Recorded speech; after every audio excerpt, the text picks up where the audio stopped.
Welcome everyone to this conversation with the Morning Tea Marketing Missus. What we do is we offer valuable tips to help small business owners and sole traders improve their online presence and communicate more effectively to reach a larger audience. With me today, I have Kate Smith. Kate is a graphic designer for service and experience-based businesses, and she helps you showcase your brand to resonate with your ideal clients and increase your bookings. Jan Roche is Biz Connect Web Design, and they are experts in helping small businesses connect online, building websites that are search engine optimized to specifically target who the business wants to attract as preferred customers. Also, we have Narelle Gatti, and she is an accredited accessibility auditor. And she is passionate about ensuring that all businesses are able to reach the widest possible market through enhancing their digital communication methods to meet the Australian standards. And as I'm doing the speaking today, Jan is going to do an introduction for me. Yes, Janine, this amazing lady, Janine Vosper, assists women in leadership roles to remove limiting beliefs and possess the courage to stand out as an authority in your field of expertise.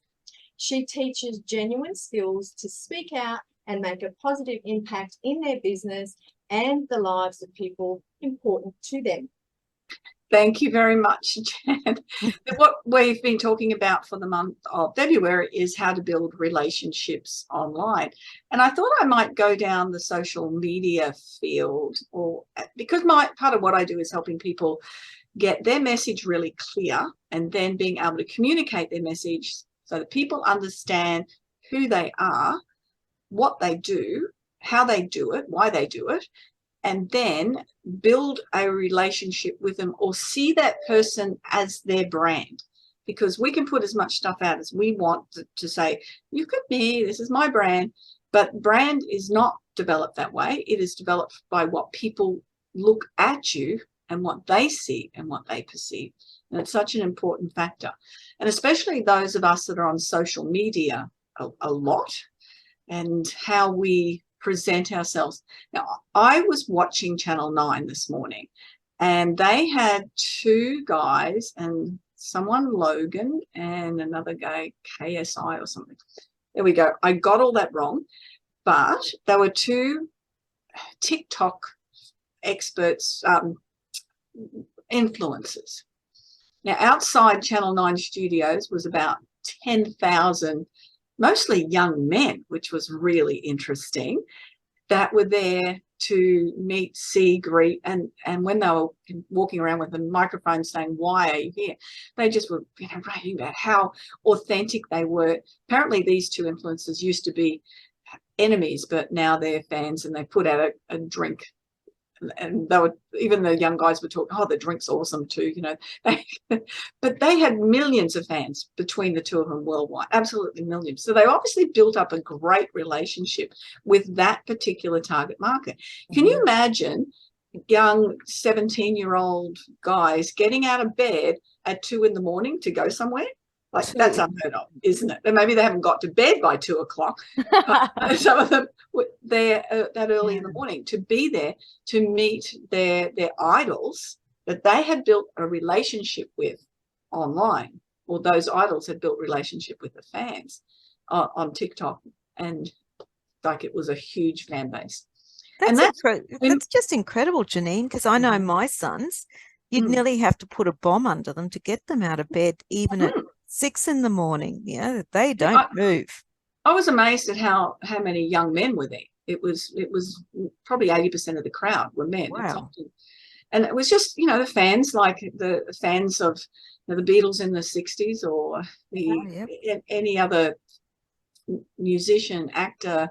But now the influencers a lot on social media. You don't have to actually have anything you do or success from, but other than building relationships, and doing that online.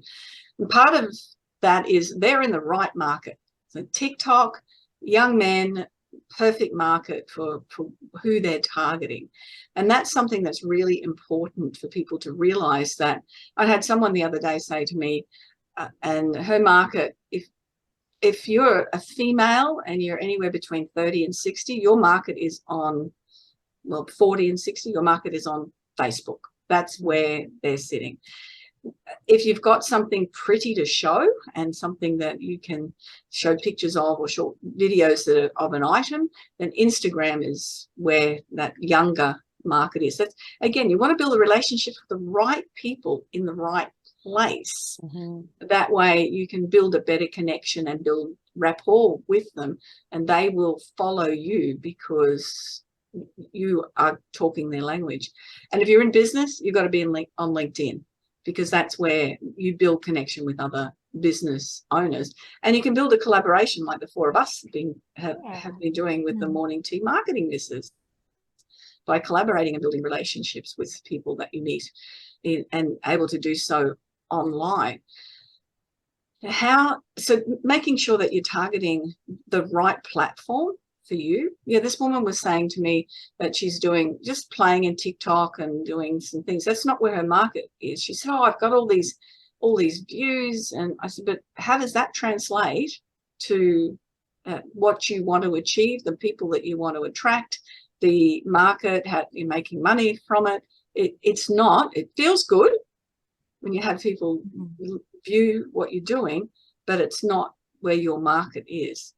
I forgot YouTube as well, making sure that one of my clients is a kinesiologist and has been on YouTube now for quite a few years, just putting up what she calls very unprofessionally made videos, and she's got over 16,000 followers. Wow. on YouTube, because that's the market. They want to see how she works with the clients and uses kinesiology, and that's where she originally started all of that for that YouTube for that particular market. It's changed a little bit now, and she's got podcasts where she puts up as well. She's interviewing people from around the world.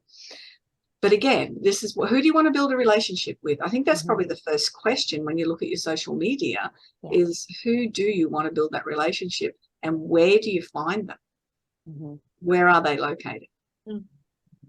Yeah. 100%. Yeah. And I love what you said about the demographics, because that will depend what social media platform people are on.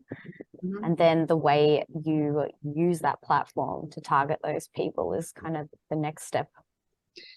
It absolutely is, Kate. And most of those platforms are to build relationships. They're not to sell things. Yes. And they're to build relationships of consistent, people are consistently seeing that, oh, okay, this person's doing this. And I remember when I first started my business a year ago this month, in fact, and I know, congratulations. Thank you. The urge to put, like, this is my product, please buy it, out on social media is so intense, because you want this fast response from people. You want this immediate reaction. But yeah, social media doesn't work that way. You have to show people that you can add value. You need to show them that they want to be in a relationship with you before they're going to spend money on you. Janine, does a person have to be using social media if they're running a business? No, not at all. Narelle, if you don't want people to find you, just stay quiet and hide behind the door, and no one will notice you.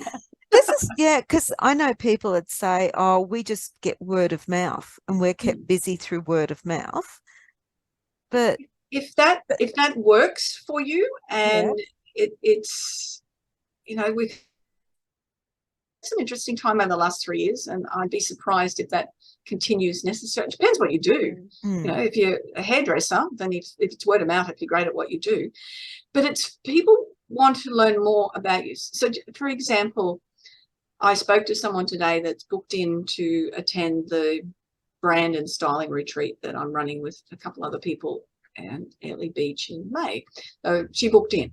Random person I'd never met before. I'm based in Queensland. She was from Melbourne. And I said, so how did you find me? And how did you find, about the retreat? She said, oh, I saw the ad. I saw it on Facebook. And then I went and checked you out. So it's not just here's something, buy this. It's then how can people find you to reinforce that that knowledge that you are the person that I want to go to. And I just had another conversation with someone today that from LinkedIn that wants to do professional speaker training, and that was a connection from LinkedIn. Then have a conversation with that person. But again, they check you out. That she said, I've been following you for ages. Wow. I see what you post, I see what you put out there, and it's important. Did she say what it was, how she checked you out after seeing you on Facebook? Well, LinkedIn particularly, and you know, that's one of my fields that I teach people how to do well, but it's also your website, you know, making it easy for people to find you. And I know, Jan, when you talked last week, it was about building that relationship with Google and having people go to your website so that Google will help people find you more easily and more often. So it's part of that. So you definitely, but often people start in business and can't afford a website. Yeah. So making sure that consistency's out there and that people know who you are, and you know, with Kate does the colors, everything's consistent across what you're doing, and your message is consistent. A lot of people know me from, you know, my private personal Facebook page. I'll put things up that are a bit controversial sometimes because they resonate with me. I don't want to, you know, upset and offend too many people, but I really, you know, if something has got my goat, then I'll put it up, and I also put up jokes and things like that. So you have 2 Facebook accounts, since the personal, the family one, and then a business one. But yeah, but my personal one is open to the public. Oh, okay. Yep. Yeah. And that's something I really encourage people to do, because that's where people get to know you. They're not going to find you on your business page. That's all just business stuff. They just want to see that, you know, I had my granddaughter's 7th birthday on the weekend, and you know, you have other things going on in your life. In 2023, we're building relationships with people. That's why it was such an important topic that we talked about today. Yeah. People want to know you're human. They want to relate to you before they buy. And that question you asked, Narelle, about, you know, is it like, does every business need to have a social media presence? That is a really good question, and that is one I was going to ask, because it is something that we actually talk about with our clients, and that is, do you really need a social media presence? Like if you're a, I don't know, a funeral director, do people follow you? Like, do you want to build a following like these influencers do to get to 1 million followers? Maybe not. And at my personal circumstance, the funeral directors that we go to are kind of like a family thing. So it's word of mouth for us. Same with, this is funny, same with our the guy who performed our wedding ceremony. Him and his wife are a wonderful partner, and they've actually worked with 5 different family members of ours because of word of mouth. Yeah. I'd still argue the point that you definitely need social media presence, but just making sure you're in the right spot, doing the right thing, and not wasting a lot of time doing the wrong thing. I mean, taking photos at a funeral, putting on Insta, probably not the way to go. But I use facilities near me for training, and George Harton are very generous in a training room that they've got here. So I always make sure that I publicize that when I run my training, that's something that I do to promote them, because there's quite a few local funeral businesses in this area, and it just makes them stand out as a community contributor. That's where I think, with that sort of business, how are they contributing to the community? If they were helping out with the local Clean Up Australia Day things, all that sort of thing, people want to see that. But once again, when you promote them, you're tagging their social pages, aren't you, Janine? So they need to be there, but maybe just not so much of the this great bouquet on this coffin. And this coffin's a redwood coffin with a bronze handles. About what is more applicable, what is relevant You know, like you said, you wouldn't want to take, a funeral director wouldn't want to take pictures and put it on Insta, right?